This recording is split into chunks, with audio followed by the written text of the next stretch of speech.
Hi yaar, welcome to Smart Learning Center. இந்த வீடியோல நம்ம என்ன பார்க்க போறோம் அப்படினா கோட் நம்பர் 45 क्वेश्चन நம்பர் 61 தான் நம்ம இந்த வீடியோல டிஸ்கஸ் பண்ண போறோம்.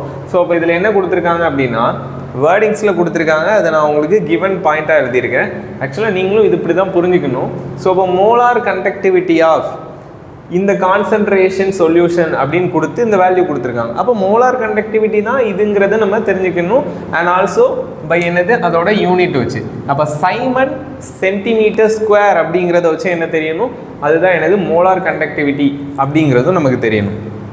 இது என்ன இருக்குது, மோலார் கண்டக்டிவிட்டி இல்லாமல் ஸ்பெசிஃபிக் கண்டக்டிவிட்டி கூட கொடுக்கலாம். அப்போ ஸ்பெசிஃபிக் கண்டக்டிவிட்டி எப்படி இருக்கும்? ஸோ அப்போ அது எல்லாத்துக்குமே யூனிட்டு நமக்கு தெரிஞ்சிருக்கணும். தென் அதுக்கடுத்து கான்சன்ட்ரேஷன் மோல்ஸ் பர் லிட்டரில் கொடுத்துருக்காங்க. தென் அதுக்கடுத்து டிகிரி ஆஃப் டிசோசியேஷன் என்னன்னு கேட்டிருக்காங்க. இதை நம்ம ஆல்ஃபா அப்படின்னு சொல்லுவோம். அப்போ டிகிரி ஆஃப் டிசோசியேஷன் ஆல்ஃபாக்கு என்ன ஃபார்முலா அப்படின்னு பார்த்தோம்னா molar conductance divided by limiting molar conductance. So அப்போ molar conductance is given.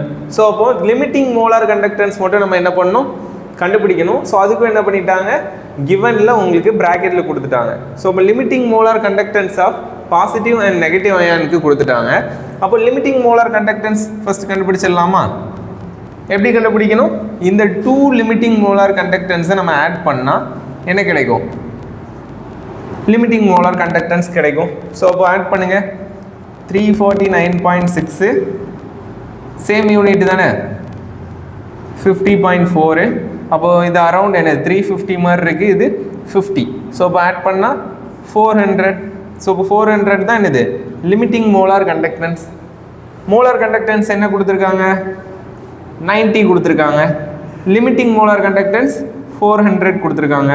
So அப்போது இந்த ரெண்டையும் கேன்சல் பண்ணால் 9/40 வரும். ஸோ அப்போ 9/40 கேன்சல் பண்ணோன்னா என்ன ஆகும், 0.9/4 வரும். அப்போ 0.9 4ஆல் கட் பண்ணால் அரவுண்ட் என்ன வேல்யூ வரும், கிட்டத்தட்ட இது 0.8ன்னு வச்சுக்கிட்டால் கூட 0.2ன்னு வருமா. ஸோ அப்புறம் உங்களோட ஆன்சர் என்ன கொடுத்துருக்காங்க அப்படின்னு பார்த்தோம்னா 0.2ல் ஒரே ஒரு ஆப்ஷன் தான் இருக்குது. ஆப்ஷன் 3 என்னன்னு பார்த்தோம்னா 0.225 தான் என்னது உங்களோட ஆன்சர். மித்த ஆன்சர்லாம் பார்த்தீங்கன்னா 0.115, 0.125, 0.105. ஸோ இப்போ இதில் பாருங்கள் 225 தான் என்னது நம்மளோட ஆன்சர். ஸோ இப்போ இது நம்மளால் என்ன பண்ண முடியும், அப்ராக்சிமேட்டாக நம்மளால் கட் பண்ணாலே ஆன்சர் சொல்ல முடியும். தேங்க்யூ.